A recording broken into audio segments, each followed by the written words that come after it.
Haven't I reviewed enough headphones yet? Why would I possibly want to review yet another pair? Well, one good reason is that I have a favourite headphone dating from the 1990s. That's no longer in production. I'd like to modernise, but whatever headphone I try or buy has to be just as good, not just in sound, but in all respects. Another good reason is, as an audio enthusiast, I just like playing with the toys. Yes, I could have put that more formally, but come on, that's what it boils down to for most of us, isn't it? But, and this is the reason I accepted the offer of the Serene model from Kiwi Ears, is that it's different. How different? I'll tell you after the unboxing.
I think one could be forgiven for thinking that this headphone, the Serene, hails from the actual land of the Kiwi bird, New Zealand.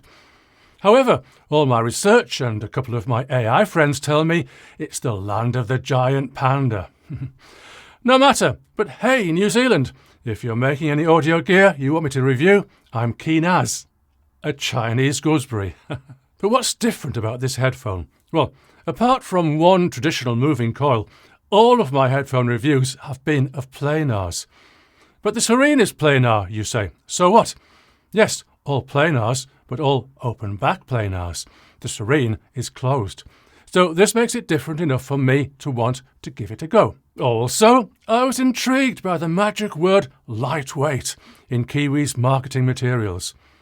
I'm genuinely sorry to say that the Planars I've reviewed before are heavy, 0.5 kilogram or so. Kiwi Ears Serene, without the cable, on my kitchen scale, 272 grams. This is indeed genuinely lightweight. So what about the heavyweights? Were they uncomfortable? Well, I could say no, but I'd be saying no considering their weight. If a headphone sounded great and was comfortable in all other ways, I could accommodate to the weight. But would I prefer a lighter headphone? Let's move on. I'm just saying this because it's there to be said. And I don't know whether I'm all that bothered myself. But these headphones have been designed with the assistance of a reviewer. Yes, a reviewer, just like me, except with 284,000 subscribers compared to my 91,000. His channel is Z Reviews or Z Reviews. Go take a look. Now, if a manufacturer asked me to collaborate in a headphone, I'd say make it reasonably lightweight, add a suspension band, make the ear cups big enough for my big, and apparently still growing ears. Comfortable feel with no metallic sharp edges. Frequency response. Well, considering that listening on headphones is not what the human ear is evolved to do, I like to feel I'm getting close to subjectively flat. But there's more to say on that in a future video. No emphasis of sibilance, no messing around with the bass. These are the kinds of things I'd be looking for. No, I'm not going to do it.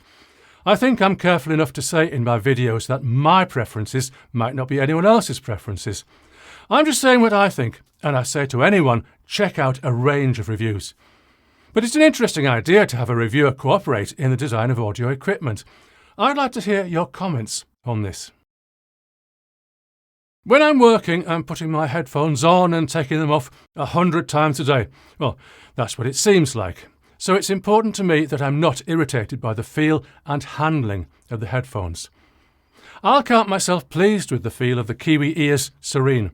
Plastic or plastic-covered metal and decent quality.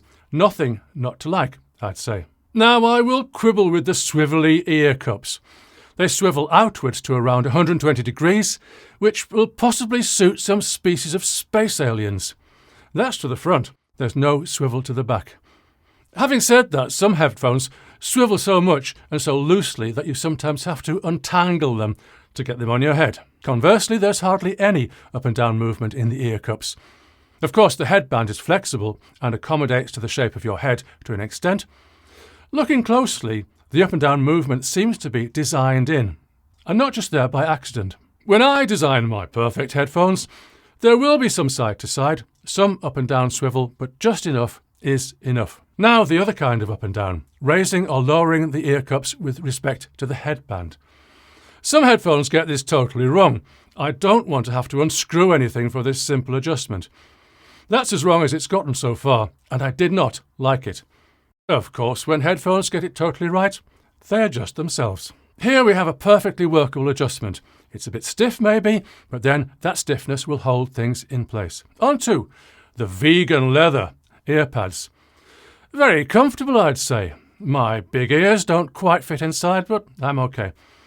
It's an interesting thing that with closed headphones you can feel the change in air pressure as you put them on, depending on the tightness of the headband. Just an observation. The ear pads are, of course, removable for cleaning, replacement, or perhaps even aftermarket upgrading, but you'd have to check that. Rather than being magnetic like some other Planars, they clip into a groove. I'm not going to do it because I think I might find it fiddly. You, hopefully, will be more dexterous. The cable. Where's my full 3 meters? OK, for work or listening at a desk, the included 1.4 metre cable, measured with my trusty Stanley, will do. But for watching TV on headphones, which I do often, not long enough. I'll just mention that a headphone I reviewed recently came with both a short and a long cable, the way things should be. I'll also note that the included cable is a conventional mini jack, but since the connections to the ear cups are separate, a balanced cable will work. I've tried a balanced cable, and yes, it works fine. If you're a 1/4 inch kind of guy, though, you'll need to supply your own adapter. One more. I thought I saw braille on the ear cups, but inaccessible. No, just some kind of vents, I think. For the visually impaired, other than the swivel maybe, these headphones have no way to distinguish left and right. I could mention the specifications, but today I'll ask you to check out Kiwi Ears' website, linked below. Congratulations! You've waited a long time listening to my ramblings for this. Or maybe you skipped forward. As usual, I have to say that I'm not big on subjectivity because A, look at how old my ears are, and B, my preferences may not be your preferences, so check out a range of reviews. But if I hear anything bad, I'll be onto it like a camel on a sand dune. Well, I have heard something. I'm going to describe it as though I'm using these headphones to mix my own music. So compared to my regular headphones and other headphones I've used and reviewed, if I mixed on the Serene, I'd find myself tilting the balance of frequencies very much more to the high end and less to the low. This would be to compensate for the bass tilted tonal balance claimed in the marketing materials. So on my regular headphones I'd hear too much top end and not enough bass, because I'd be compensating for that tilt. People who are foolish enough to stream or buy my music would also hear that compensation. You might want to watch that bit again to fully understand what I'm saying. Personally, I wouldn't want to use these headphones for mixing. My reactions to what I hear would give me, in my recordings, the opposite of the clearly intended bass tilt. For listening though, anyone who likes this bass tilt will like it. Characteristic of Planars, the bass is very firm and solid. As for the closed back, I don't feel too closed in. But here's the thing. I mentioned vents earlier. Not quite fully closed then. I often use the example of my quite frequent coach trips to London. If the seat next to me were vacant, I don't think the leakage from the vents would be audible to anyone. With someone sitting right next to me, I think I'd rather not expose my musical preferences. For me, this is getting more subjective than I normally get. But for balance, I'll quote a few reviews I've seen elsewhere. These headphones are absolutely a believer maker for me. Vocals are beautiful, bass is tight and accurate with a satisfying punch. A fun, musical, closed back that delivers rich bass and a relaxed, engaging sound. Bass sounds full, snappy, and just overall great. Vocals and instruments sound natural and pleasing. I hope that provides the balance you're looking, or should be, looking for. As always, these headphones were sent to me, but other than that and any affiliate links, there's no payment nor influence involved. So I can say what I like, and I've said it. See you soon. Hi, Debbie. I heard he made kiwi fruit ice cream for his guests at his last dinner party, but it was very sour and they didn't like it. Yes, Betty, that's probably why sugar was invented.